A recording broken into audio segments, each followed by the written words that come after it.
విరితేనియలు గ్రోలు భృంగములు విందారగచేయు చంకారములు లేచి గురాకుల మెసపు కోయిలలు పంచమస్వరముల పలికే పాటలు పురులు విప్పి నాట్యమాడు నెమళులు కిలకిలలాడే పక్షుల గోపులు సుందరమైన అశోకవనమున మారుతి వెదకెను సీతను కనుగొన.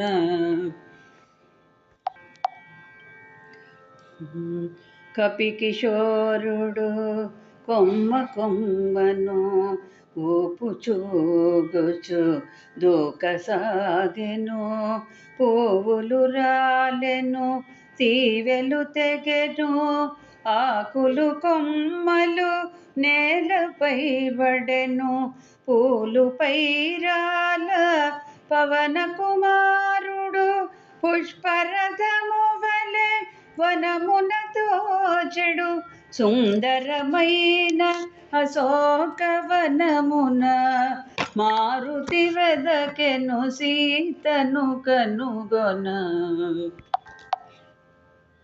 పువ్వులనిన పూతీవియలనిన జానకికెంతో మనసునని పద్మపత్రముల పద్మాక్షునిగన పద్మాకరముల పొంత చేరునని అన్ని రీతుల అనువైనదని అశోకవని సీతయుండునని శోభిల్లు సింసుప తరుసాకలపై మారుతి కూర్చొని కలయసాగెను.